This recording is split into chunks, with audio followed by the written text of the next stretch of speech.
ये बताइए कि क्या इलेक्शन कमीशन के पास ये इख्तियार मौजूद है?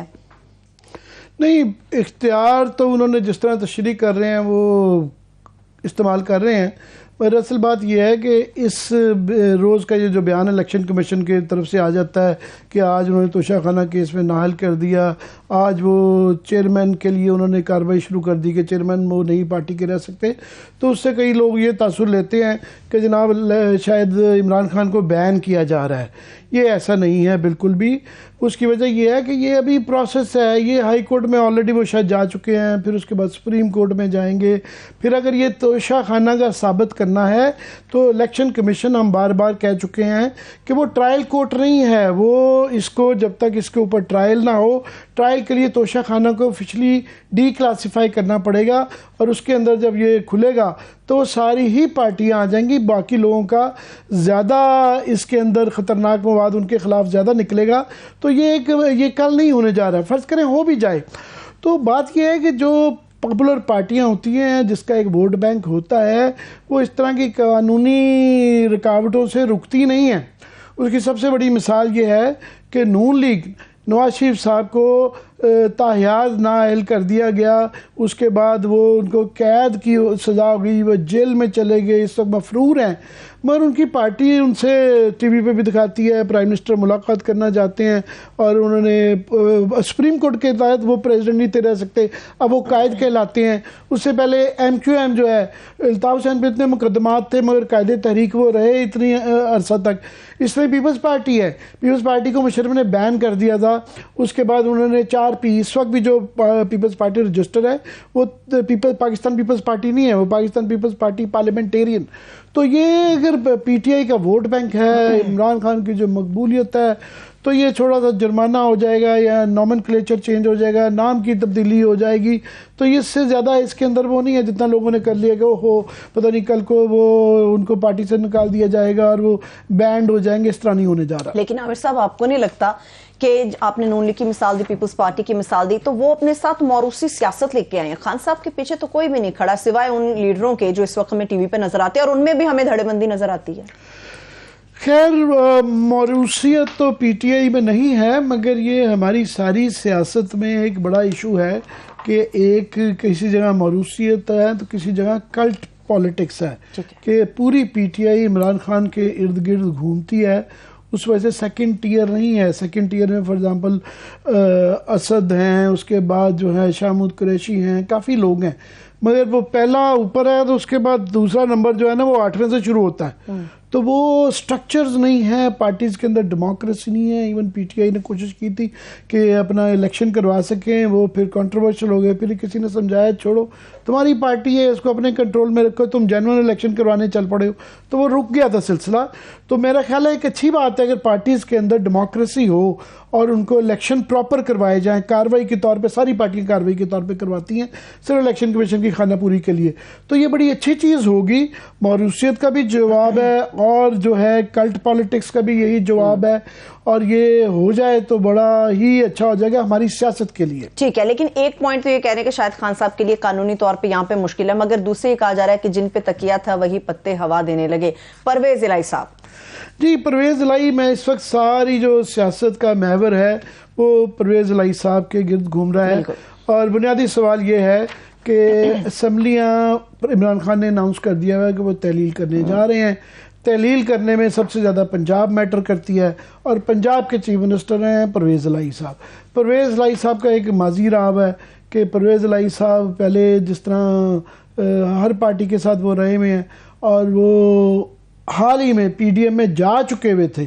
और एन टाइम पे रुक गए हैं, तो अभी उनके जिस तरह के बयानात उनके आ रहे हैं और जिस तरह के मुनिस के आ रहे हैं, जनरल बाजवा साहब के हवाले से उनकी तारीफ़ें की जा रही हैं। इमरान खान कह रहे हैं कि जनरल बाजवा ने मेरे साथ डबल गेम खेली, मेरे साथ धोखा किया, और वो ये बताने की कोशिश कर रहे हैं कि ये बहुत ज़्यादा गलत बयानी से काम लेते हैं। मैं लफ्ज़ झूठ नहीं इस्तेमाल कर रहा, उन्होंने वर्चुअली यही कहा है। जबकि परवेज़ इलाही जो कि एलाई हैं और मेन उनकी सूबे के मेन लीडर हैं, वो उनकी तारीफ़ें किए जा रहे हैं, तो एक किस्म का वो झुठला रहे हैं। उससे लोग फिर शक में पड़ जाते हैं कि ये दुआए खैर पढ़ के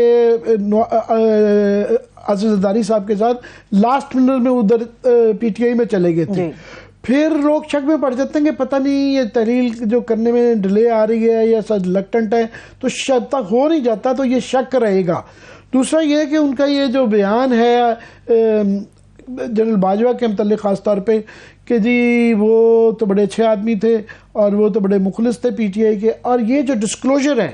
पहले मुनिसलाई ने, फिर उनके वालिद साहब ने भी उसको, उन्होंने भी उसकी जो है तायद की कि जनरल बाजवा ने लास्ट मिनट पे जो ये दुआए खैर पढ़ के पीटीआई में वापस आ गए थे, वो जनरल बाजवा ने इनको कहा था या इन्होंने उनको फ़ोन किया था और उन्होंने कहा था कि आपके लिए पीटीआई के साथ जाना बेहतर है। अब इससे दो चीज़ें हैं, पहली तो ये कि अगर परवेज़ लाई साहब और मुनिस लाई साहब सही कह रहे हैं, ये अगर भी काफ़ी बड़ा है कोट अन कोट, तो फिर क्यों कहा क्योंकि तासुर तो ये था कि इमरान खान की जब गवर्नमेंट हटा दी गई तो उसके बाद वो जाहिर है यहाँ पे जो पहले नेशनल असेंबली में और उसके बाद पंजाब में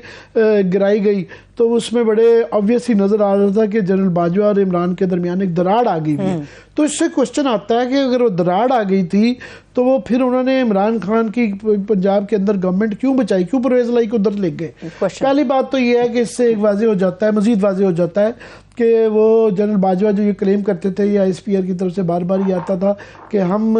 गैर सियासी हो गए हैं या हमारी सियासी मामलात में मुदाखलत ख़त्म हो गई है, बिल्कुल ऐसा नहीं हुआ था। वो खुद इकरार कर रहे हैं अभी कि ये देखें ना, ये फरवरी में वाक़या हुआ है, फरवरी में ये ऐलान बार बार किया जा रहा था कि हमारा सियासत से कोई ताल्लुक़ नहीं है। तो ये बाद में भी महीनों में भी अगर ये जनरल बाजवा कहते रहे हैं परवेज़ लाई से कि आप इधर चले जाएं, तो उनकी इन्वॉल्वमेंट रही है, पहले भी सबको पता था, जरा रिकॉर्ड के ऊपर आ गई है। दूसरा ये है कि क्यों अगर ये ऐसा हुआ तो क्यों कहा गया है, तो पता नहीं, मेरा ख्याल है कि एक वजह ये भी हो सकती है कि यहाँ जो इस्लामाबाद में जो तब्दीली नेशनल असम्बली में की गई, वो बहरहाल 35 लोग पीटीआई के तोड़े गए, एक लोटा क्रेसी हुई, उनको टीवी पे दिखाया गया, सिंध हाउस में बुलाया गया, असदारी साहब भी शामिल थे, और जो गवर्नमेंट चेंज हुई उसके अंदर इन लोटों ने वोट नहीं डाला था, वो एक आईनी तरीके से तब्दील गई। जबकि पंजाब में जो तब्दील की थी वो लोटों के ज़रिए की गई थी, जो कि एक बहुत स्टेप फर्दर था, और वो एक ज़्यादा बड़ा ब्लॉट था, ये छोटा ब्लॉट था, वो गैर आईनी तरीके से किया गया। तो इस दौरान में क्योंकि अदालत का भी फैसला आ चुका हुआ था और एक रिएक्शन भी आ रहा था, बाई इलेक्शन भी हो चुके थे और लोग बहुत ज़्यादा तनकीद कर रहे थे